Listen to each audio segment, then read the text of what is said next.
복에 대한 말씀 암송기도 암송 찬양 시편 33편 12절 말씀. 여호와를 자기 하나님으로 삼은 나라 곧 하나님의 기업으로 선택된 백성은 복이 있도다. 여호와를 자기 하나님으로 삼은 나라 곧 하나님의 기업으로 선택된 백성은 복이 있도다. 복이 있도다. 하나님의 기업으로 선택된 백성은 복이 있도다. 말씀 기도입니다. 하나님 아버지, 우리가 하나님의 백성이 된다는 것은 우리가 잘 아는데 여호와를 자기 하나님으로 삼은 것이랑 하나님의 기업으로 선택된 것이라는 말은 무언가 모순이 되는 것 같습니다. 하나님을 백성으로 내가 선택한 것이라는 말과 하나님의 기업으로 선택되었다는 말이 어떤 관계가 있는 것일까요? 그리고 그런 사람이 복이 있다는데 선택된 사람이 복이 있다면 선택받지 못한 사람이 있다는 말이고 그건 저주를 받았다는 말인가요? 우리는 하나님을 선택할 수 있습니다. 그리고 우리가 하나님께 선택받았습니다. 이 두 가지는 다 진리입니다. 서로 모순되는 것이 아니라는 것입니다. 일단 우리는 하나님을 선택할 수 있습니다. 우리에게 하나님을 선택할 수 있는 의지의 자유가 있다는 것입니다. 그냥 하나님을 선택하도록 강요받지 않았다는 것입니다. 우리에게 의지의 자유가 있다는 증거가 있습니다. 바로 선악과입니다. 하나님께서는 선악을 알게 하는 나무의 열매는 먹지 말라고 말씀하셨습니다. 우리는 먹을지 말지 선택할 수 있었습니다. 다른 것은 다 허용되었는데 이것만 금지되었습니다. 우리는 무언가를 하고 하지 않고를 선택할 수 있다는 점에서 선악과를 통해 내게 자유의지가 있다는 증거를 발견할 수 있는 것입니다. 우리는 자유의지가 선악과를 따먹고 나서 사라졌다고 생각하기도 합니다. 완전히 부패했다는 것입니다. 그렇습니다. 완전히 부패했습니다.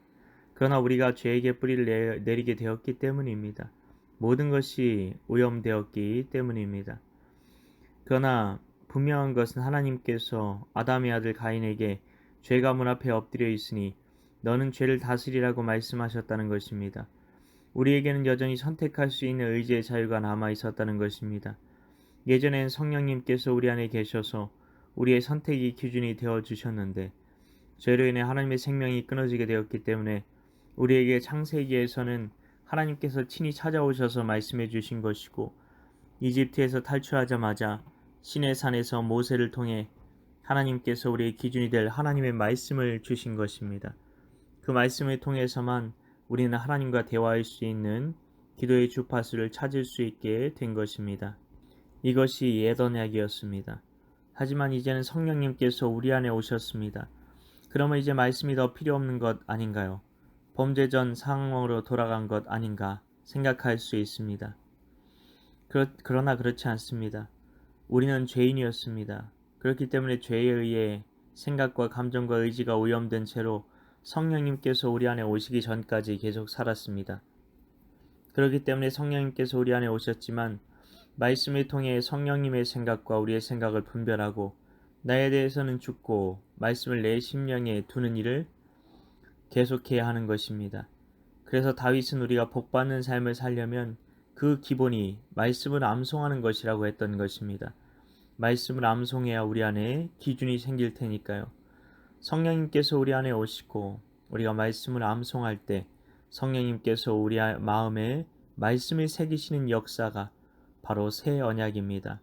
다른 것이 새 언약이 아닙니다. 속지 마십시오. 새 언약에 대해 이야기하는 자들이 많이 나왔고 그들은 성경과 다른 것을 말하고 있습니다. 오직 문맥과 우리 신앙의 선배들이 전해준 옛 복음 위에만 굳게 서야 합니다. 다른 복음은 없습니다. 다른 복음을 전하는 자 그 어떤 자라도 저주를 받을 것입니다. 두 번째는 우리가 하나님께 선택을 받았다는 것입니다. 우리가 하나님께 선택을 받았다고 하니 선택받지 못한 사람도 있겠구나 싶을 수 있습니다. 그러나 여기에 대한 오해들이 너무나 많습니다. 하나님은 아무도 멸망하지 않고 다 회개하게 이르기를 원하실까요? 그렇지 않을까요? 어차피 선택받지 못할 사람은 구원받지 못하는 거라면 굳이 의지의 자유를 주셔서 우리에게 하나님을 선택하게 하셨을까요? 그래놓고 심판한다면 그게 공정한가요? 그리고 만일 정말 구원받기로 예정된 사람만 구했다면 노아의 방주에 타지 못한 노아의 가족 8명 외의 사람은 선택받지 못한 것인데 왜 베드로 사도는 그때 복음을 듣지 못한 사람들에게 복음이 선포되었다고 말하시나요? 십자가가 어떤 사람만 구원하는 데만 사용된다면 어떻게 그리스도께서 보편적으로 사랑하신다고 말할 수 있을까요? 더군다나 예정론을 주장하는 자들이 인용하는 성경 구절은 오히려 문맥과 어긋납니다.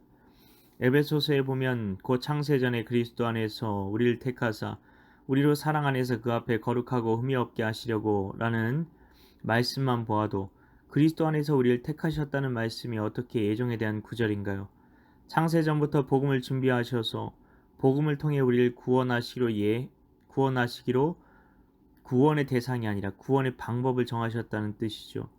로마서 9장 21절에 나오는 토기장이의 비유도 예정에 대한 근거 구절로 삼는데요. 토기장이가 진흙 한 덩이로 하나는 귀 있을 그릇을 하나는 천이 쓸 그릇을 만들 권한이 없느냐. 하나님의 깊으신 뜻이니 의문을 갖지 말라는 설교를 들어왔습니다. 그러나 정말 그럴까요? 문맥은 뭘 말하나요? 여기에서 유대인들이 나오고 이방인들이 나옵니다. 율법에 의하면 할례만 받으면 유대인으로 태어나기만 하면 구원이라고 말합니다. 실제로 할례를 통해 하나님의 백성이 되었으니까요. 그런데 그들이 다 가나안 땅에 들어갔나요? 아닙니다. 믿음이 없는 자들은 들어가지 못했습니다. 하나님의 백성이 이미 된 게 예정 아닌가요? 그런데 믿음이 없는 자들은 다 죽었습니다. 그래서 9장 31절에는 의의 법을 따라간 이스라엘이 의에 이르지 못했다고 말합니다. 그러니 이 말씀이 예정에 대한 말씀이 아니라는 것을 알 수 있습니다. 혈통으로나 육정으로나 사람의 뜻으로 구원받는 게 아니라는 것이죠. 9장의 마지막 절은 예수를 믿는 자는 유대인이나 이방인이나 부끄러움을 당하지 아니하리라고 말합니다. 복음을 통한 선택, 이것이 바로 두 번째 진리입니다. 하나님 아버지, 우리가 하나님을 나의 하나님으로 선택한다는 것과 하나님께서 우리를 복음의 진리로 선택하신다는 이 두 가지 말씀이 다 참임을 알게 하여 주시고 복음을 반쪽이 아니라 온쪽으로 알기 위해 정말 그러한가? 베레아 사람들처럼 말씀을 끊임없이 상고하게 하시고 주님을 바라보는 가운데 말씀의 은혜 안에 푹 잠기는 우리 모두 되게 하여 주시옵소서. 이를 위해 오늘도 말씀 암송 기도 암송 찬양 가운데 나아가오니 진리의 복음 위에 우뚝 서는 하루 되게 하소서. 믿고 감사드리오며 예수님 이름으로 기도하옵나이다. 아멘.